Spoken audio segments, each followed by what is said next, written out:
1999 में यूपीएससी ने क्वेश्चन पूछा है, कह रहा है निम्नलिखित में से कौन सा स्टेटमेंट सही कथन सही नहीं है। बड़े ध्यान से, अब पीवाईक्यू क्या होता है, कई लोग सिर्फ इसका राइट आंसर देखते हैं। मैं राइट आंसर नहीं दे रहा हूं आपको, क्योंकि मैं आपको यहां एस्टैब्लिश कर रहा हूं कि यूपीएससी के जो चारों ऑप्शन है, चारों अगले क्वेश्चन के हिंट हैं। क्वेश्चन अगली बार यहां से आएगा, अगर स्टूडेंट इन्हीं ऑप्शंस पर पूरा फोकस, पूरी जानकारी रख ले, तो उसको कोई भी चैलेंज नहीं क्रिएट होगा। ये बात याद रखिएगा। तो अब बड़े ध्यान से इसको सुनते जाइए, समझते जाइए कि मैं क्या करने जा रहा हूं। और आज की क्लास अपनी लाइफ की, अगर आप प्रीलिम्स को लिए 100% डेडिकेटेड है कि नहीं मुझे प्रीलिम्स निकालना ही निकालना इस बार का, या मुझे प्रीलिम्स फर्स्ट अटेम्प्ट में क्रैक करना ही करना है, तो ये क्लास आपके लिए सबसे सीरियस क्लास होने जा रही है। और आपको मेरी मेहनत और उस मेहनत की ऊंचाई आपको दिखाई पड़ेगी कि मैंने क्यों इसको फुल प्रूफ प्लान के रूप में कन्वर्ट कर दिया। ये आपकी सक्सेस की गारंटी कैसे बनेगा, इस बारे में आप समझिए। तो क्वेश्चन कहता है which of the following statement not correct. Not यानी कि ये कह रहा है कि कथन सत्य नहीं है। तो नॉट हमारे लिए एक इंपॉर्टेंट वर्ड हो गया कि करेक्ट भी हो सकता है और नॉट करेक्ट। अगली बार हो सकता है वो करेक्ट पूछ ले, तो हमें दोनों चीजें देखनी। अब सवाल यहां पहला वर्ड आया नील दर्पण। तो मैंने आपको बताया था जब हम हिस्ट्री में पढ़ते हैं तो टर्म्स, पर्सनालिटी और क्रोनोलॉजी, ये तीन चीजें यूपीएससी की कोर थीम है। मैं आपको पीवाईक्यू एनालिसिस में ये सिद्ध करता चला जा रहा हूं। इन तीन थीम को कभी मत भूलिएगा। यूपीएससी क्वेश्चन रिपीट नहीं करता, लेकिन यूपीएससी अपने थीम के बाहर नहीं जाता। आप एक ग्रेजुएट स्टूडेंट हो, हिस्ट्री के कोई जो है वो पीएचडी होल्डर नहीं हो, तो वो उसी लेवल पर क्वेश्चन बना रहा है और वो कह रहा है मेरी थीम को पहचानो, मेरी थीम से क्वेश्चन आएगा। तो मैंने बताया तीन थीम हमने अभी तक आइडेंटिफाई किए हैं। एक टर्म्स बहुत इंपॉर्टेंट होता है, दूसरा पर्सनालिटीज और उनके साथ जुड़ी हुई जो social, cultural, economical, political, army base, ये सारी चीजों उसमें आ जाती है। और चौथा होता है क्रोनोलॉजी, यानी कि घटनाओं का कालानुक्रम। तो ये जो तीन चीजें हैं वो हिस्ट्री पढ़ते समय हमें सबसे ज्यादा ध्यान रखने की जरूरत है। नील दर्पण वॉज द प्ले। प्ले मतलब होता है नाटक, यहां पर दिया हुआ नाटक। नाटक, तो नाटक की क्या परिभाषा है, क्योंकि आर्ट एंड कल्चर में ये पूरा एक चैप्टर है। आर्ट एंड कल्चर में पूरा चैप्टर है। नाटक एंड अदर साहित्य में क्या अंतर होता है, कल आपको सिखाया था ना, हिस्टोरिकल नॉवेल की डिफिनीशन आपको बताई थी कि ऐतिहासिक उपन्यास किसे कहते हैं, जनरल्स क्या होते हैं, प्ले किसे कहा जाता है, फैंटेसीज क्या है इसमें जो है, जो हम लोग जो फिक्शन नॉलेज और नॉन फिक्शन किसे कहते हैं। तो ये बारीक अंतर, ये जो आपको लग रहा हो कई बार ये जो शब्द है ये आपको इतना परेशान करेगा, आप इसको बहुत हल्के में ले लेते हैं।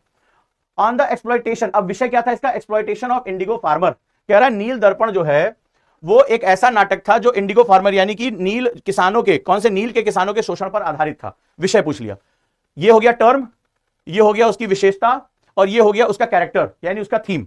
लेकिन अब हमें क्या है, चारों को एनालिसिस करना है। The author of the play Ghasiram Kotwal is विजय तेंदुलकर। कि घासीराम कोतवाल, अब यहां पर एक कैरेक्टर हो गया, नाटक के लेखक विजय तेंदुलकर हैं। लेकिन जैसे इस क्वेश्चन की थीम में इसका सब्जेक्ट पूछ रहा है, हो सकता है आगे आपसे पूछे कि घासीराम विजय तेंदुलकर का ये नाटक था या विजय तेंदुलकर के इस नाटक का कैरेक्टर ये था, इसकी थीम ये थी, ये भारत के स्वतंत्रता आंदोलन से जुड़ा हुआ था, ये भारत के सोशियो पॉलिटिकल सटायर था। तो आपका विषय भी आपके पास होना चाहिए। अगला क्वेश्चन आपको यहां से मिल सकता है कि इस नाटक का सब्जेक्ट क्या है, इसकी कोर थीम क्या है, ध्यान से समझो इसको। फिर कहता है द प्ले नवन्नन by Navin Chandra Das was based on the famine of Bengal. पहले तो आपकी जो किताबें नोट्स उसको खोलिए, देखिए ये इंफॉर्मेशन आपके पास है कि नहीं है। 100 दिन बाद आपका पेपर है, 24 मई को एग्जाम है। ये देखिए आज आप कहां हैं, पहले मुझे यहां कमेंट में बताते जाइए कि अगर आज आपको ये क्वेश्चन करना है, इन चारों के बारे में आपके कोई उसमें जवाब है कि नहीं। मुझे राइट आंसर से मतलब नहीं, मैंने कहा ना मुझे चारों के बारे में चाहिए, क्योंकि विजय तेंदुलकर का नाम, घासीराम कोतवाल का नाम अभी फिर आएगा, आर्ट एंड कल्चर में लौटेगा, क्योंकि that is the part of art and culture. Modern में पूछा लेकिन आर्ट एंड कल्चर में फिर ये आएगा। तो मुझे अपना नोट्स जो बुक्स है, जैसे अभी कीर्ति ने भेजा उस तरह से आप भी भेजिए कि हाँ सर मेरे पास ये है या नहीं है। आप अपनी ओरिजिनलिटी को पहचानिए कि अभी आज आप कहां हैं। इसके बाद हम जाते हैं Urdu theatre used to depend heavily on the Parsi theatre, यानी उर्दू थिएटर। अब उर्दू थिएटर क्या है, यानी उर्दू नाटक क्या है और पारसी थिएटर क्या है, इन दोनों के बीच में क्या अंतर होता है। तो ये पारसी थिएटर क्या है और उर्दू थिएटर क्या है, ठीक है, और ये दोनों आपस में किस प्रकार आपस में कनेक्टेड है, डिपेंडेंट है या इंडिपेंडेंट है। तो कह रहा है कि इसमें से कौन सा गलत है, लेकिन आंसर पे हमें नहीं जाना है। हमें 1 2 3 4 5 6 7, ठीक है, फेमाइन ऑफ बंगाल 8 विषय, 9 और 10, हमें यहां 10 कॉन्सेप्ट पढ़ने हैं। यूपीएससी ने कह दिया कि भाई आने वाले टाइम में, ठीक है, यही फेमाइन ऑफ बंगाल पे, नवन्नन पे फिर क्वेश्चन मैं पूछूंगा तुमसे। आज यहां पर आंसर कुछ और हो सकता है, लेकिन अगली बार मेरा जो है वो क्वेश्चन कुछ और होगा। तो यहां पर टोटल मेरे कॉन्सेप्ट कितने रहे, 10। अब इतनी इंफॉर्मेशन लाओगे कहां से, कहां ढूंढोगे। तो अब जरा मैं जो पढ़ने जा रहा हूं उसको ध्यान से सुनना है। इंग्लिश में पढ़ रहा हूं, हिंदी में भी आपको किताब मिल जाएगी। तो मैंने इस पर क्या किया, ध्यान से सुनिएगा, क्योंकि अभी जैसे मैं इसको खत्म करूंगा तो आपको क्या लग रहा है, क्या इससे पढ़कर हो जाएगा, नहीं। अभी मैं इस क्वेश्चन को, याद है ना आपका, ये क्वेश्चन याद है आपको, सामने देखिए क्वेश्चन क्या है। अभी इस पर मैं 7 क्वेश्चन मैंने बनाए, जो मैं इसमें 8000 क्वेश्चन का मैं टेस्ट जो करा रहा हूं आपसे, इसमें आप जरा ध्यान से देखिए कि प्रोग्राम में क्या क्या है, जरा इसको समझिए कि प्रोग्राम में जो श्योर शॉर्ट प्रीलिम्स है इसमें 8000 ऑब्जेक्टिव क्वेश्चन है, सीसैट की क्लासेस है। अभी मैं सिलेक्शन वाली क्लास के लिए बताऊंगा कि कल रात भर मैंने क्या मेहनत की है कि आपका करंट अफेयर्स का एक भी क्वेश्चन बाहर नहीं जाएगा। तो ये 8000 क्वेश्चन आखिर कौन से, कुछ भी उठा के दे दूंगा नहीं, ये पूरी स्ट्रिंग है। और अब आपको समझ में आएगा कि ये सारी इंफॉर्मेशन का अपग्रेड वर्जन कैसे आपके दिमाग में बैठेगा, और आज आप देखेंगे। तो आज हम बात करते हैं political theatre and social commentary in the modern Indian drama. तो भारतीय नाटक के बारे में हम लोग बात करने जा रहे हैं, यही हमारे क्वेश्चन की थीम है। The emergence of modern Indian theatre in the 19th and 20th century. ये पेज नंबर 209 है, जिन लोगों के पास बुक पहुंच चुकी है वो इसको खोल भी सकते हैं। तो यहां पर जो मेरे सुपर नोट्स हैं, हिंदी और इंग्लिश दोनों में रहेंगे, इसको बड़े ध्यान से पढ़ना है आपको। Emergence of the modern Indian theatre in the 19th and 20th century was deeply linked to the colonial experience. कहता है कि 19वीं और 20वीं शताब्दी में जो भारत में मॉडर्न थिएटर डेवलप हुआ वो कॉलोनियल एक्सपीरियंस यानी औपनिवेशिक अनुभव से जुड़ा हुआ था। सोशल इंजस्टिस यानी सामाजिक जो अन्याय है उस पर आधारित था, एंड पॉलिटिकल मोबिलाइजेशन यानी कि राजनीतिक रूप से किस तरह से संदेश देना इस पर आधारित था। तीन मुख्य विषय थे जो 19वीं और 20वीं शताब्दी के थिएटर का मुख्य थीम था। दे दिया यहां पे एक लाइन में खत्म। With dramatic uses stage narrative to critique exploitation authority and tradition. अब बात आती है, हमने यहां पर क्वेश्चन क्या डिस्कस किया था, वापस चलिए। नील दर्पण। अब यहां पर मैंने आपको बताया कि 10 कैरेक्टर मैंने निकाले हैं, पीवाईक्यू का मैंने खोद दिया, यहां के लिए मेरे लिए आगे के क्वेश्चन तैयार हो चुके हैं। अब जरा देखिए, Nil Darpan written in the Bengali by Dinabandhu Mitra in 1858-59। तो नील दर्पण का लैंग्वेज क्या थी, बंगाली। अगर तुमसे कल पूछ ले कि उर्दू में लिखा गया था, हिंदी में लिखा गया था, तो ये बंगाली में लिखा गया था और दीनबंधु मित्रा ने लिखा था। 1858-59 में ये लिखा गया था। Was a landmark political play, ये प्ले था लेकिन ये राजनीतिक प्ले था, ठीक है। Exposing the brutal exploitation of Indigo cultivation, बिल्कुल सही है।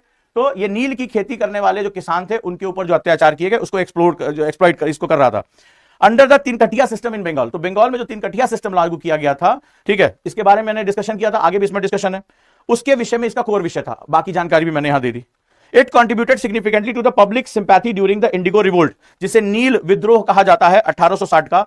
इसका ये मुख्य बीज इसने बो दिया था, पब्लिक सिंपैथी गेन की थी, लोगों ने इसको पढ़ा था और क्या हुआ था, इसके उनके जो अत्याचार हो रहे हैं उसके बारे में उनको बहुत जानकारियां मिली थी। अब आ जाता है इसमें अगला जो सेगमेंट है हमारा उर्दू थिएटर के बारे में। अब यहां मेरा दूसरा कैरेक्टर उर्दू थिएटर। देखिए कितना आपके पास नॉलेज। अपनी कॉपियां खोलिए, अपनी नोट्स करिए, जिनको आप कह रहे थे कि इसको पढ़कर मैं जो है 24 मई को मुझे आईएएस प्रीलिम्स क्रैक कर देना है, ये भी आपको पता होना जरूरी है। Urdu theatre specially in the late 19th and the early 20th century develop under the influence of the Parsi theatre. बिल्कुल, अब उर्दू थिएटर जो है वो पारसी थिएटर से इन्फ्लुएंस होकर आगे बढ़ा।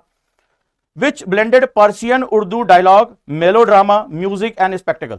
यानी कि ये जो है पर्शियन उर्दू डायलॉग, यानी कि उसमें दोनों भाषाओं का समुच्चय होता था। मेलोड्रामा, बहुत ही हाइप करके ड्रामा को लेकर आगे चलकर ये फिल्म जो बॉलीवुड बना उसका ये बेस बनता है। म्यूजिक एंड स्पेक्टिकल्स, तो संगीत भी उसी रूप में निकल कर आया। This theatrical form spread the narrative style of the later Hindu and Urdu cinema. आगे चलकर हिंदी और उर्दू सिनेमा, जिसका क्वेश्चन आर्ट एंड कल्चर में आया है।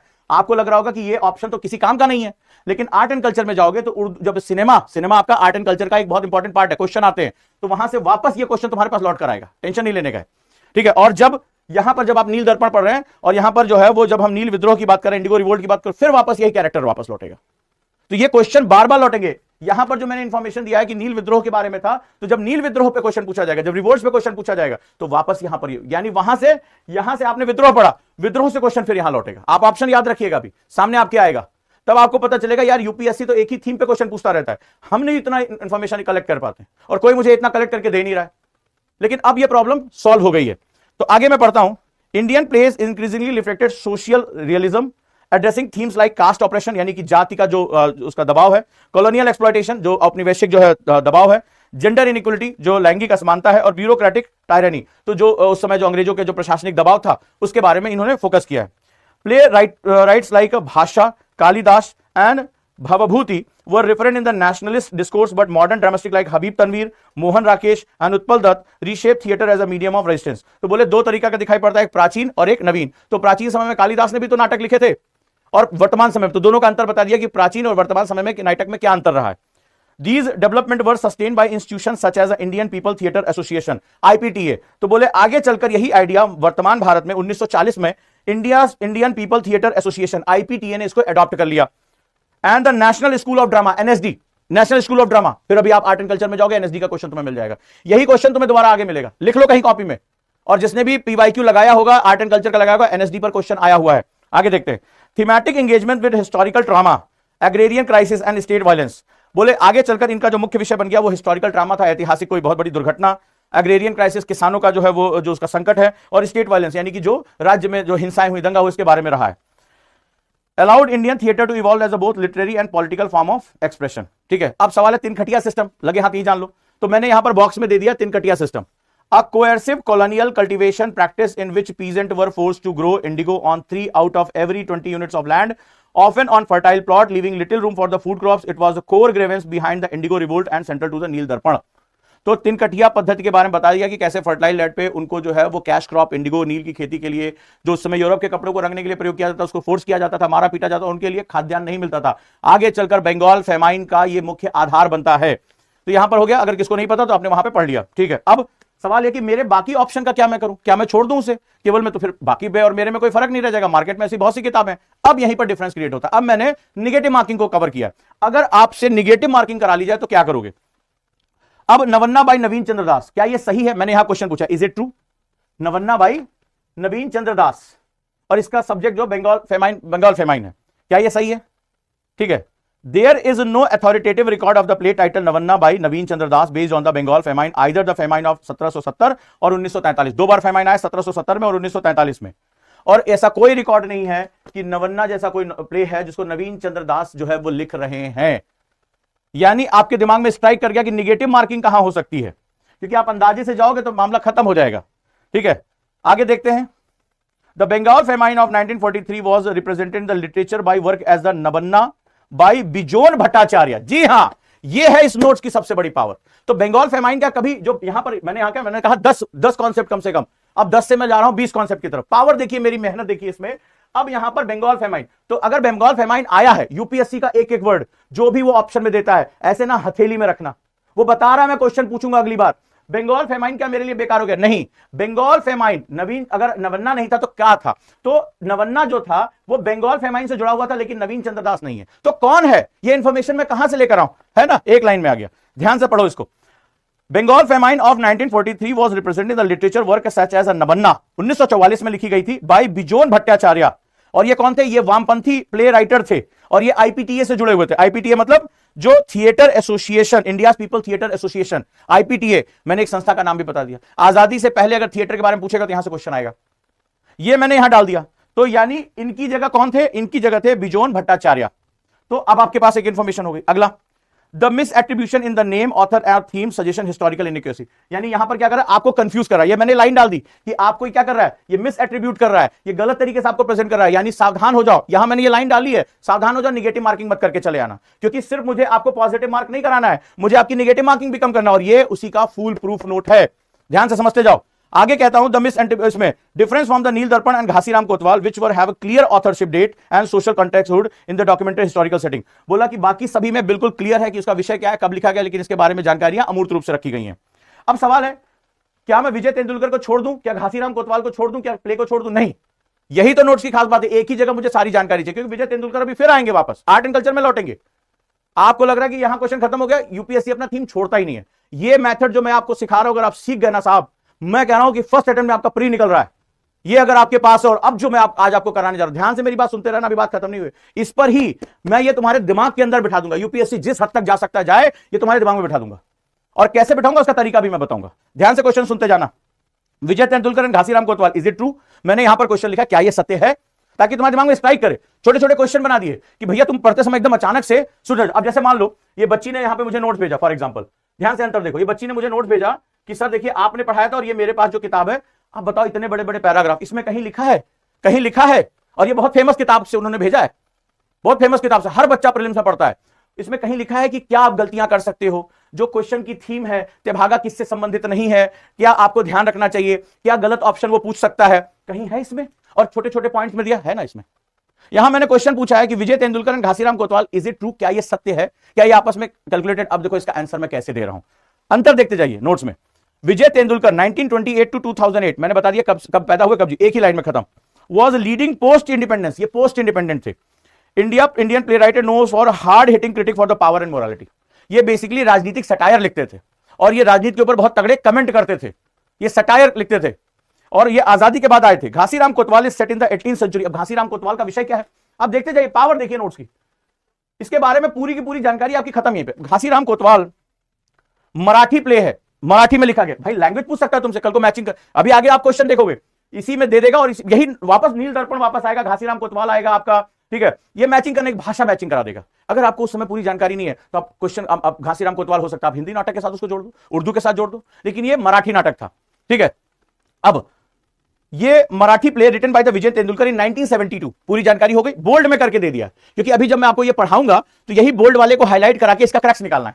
तो मैंने बताया था ना इसको कैसे याद करना है, इसका ट्रिक मैं बता चुका हूं। आपके घर में बस एक पर्सन होना चाहिए जो ये पढ़ता रहे, और देखिए कैसे मैं एकदम फुल प्रूफ आपके दिमाग में बैठाऊंगा, क्योंकि मेंटरशिप भी इसमें है ना। तो क्वेश्चन पूछना, रिवीजन कराना, करंट अफेयर से जोड़ना, क्वेश्चन कराना, डेली के टारगेट देना। कहता हूं कि हर हालत में आपका प्रीलिम्स निकलेगा। अगर आप कोई पाप नहीं करते हैं, आप 100 दिन मेरे साथ नहीं लगते हैं, तो ही एक तरीका है, अदरवाइज 100% यहां पर आपका प्रीलिम्स निकल रहा है। आगे बढ़ते हैं।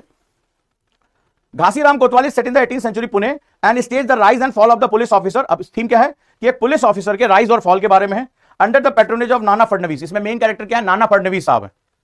अब देखिए घासीराम कोतवाल पावरफुल मराठी प्ले, ठीक है, यहां पर हो गया। इन्होंने क्या किया? पावर, करप्शन और मोरल कोलैप्स, शक्ति, भ्रष्टाचार और जो मोरल कोलैप्स हो जाता है, यानी कि इंसान की जो एथिक्स खत्म हो जाती है, ये उसके बारे में था। ठीक है। यूज फोक फॉर्म लाइक तमाशा, और इसको इन्होंने क्या किया? आहा, तमाशा यूपीएससी का क्वेश्चन है, पीवाईक्यू का, जिसने भी आर्ट एंड कल्चर क्वेश्चन मारा होगा यहां पे रख दिया। तो इनका जो मेन थीम था, इसको जो प्ले करने का इनका जो कैरेक्टर था, वो तमाशा बेस पे था। पूछा गया ना तमाशा कहां से है, क्वेश्चन आया, जिसने भी पीवाईक्यू पढ़ा होगा उसको पता आर्ट एंड कल्चर में क्वेश्चन आया। तो इनका जो थीम था वो तमाशा था। प्लीज मेरे कहने पे एक बार आप निकाल लो अपनी, आपकी किताबों में ये जानकारी है कि नहीं है भाई। यूपीएससी तो ये कहता है ना मेरे सारे क्वेश्चन के आंसर दे दो, तुम चाहे जो पढ़कर आए हो। तो आप जो खरीद सकते हो मैंने सामने रख दिया।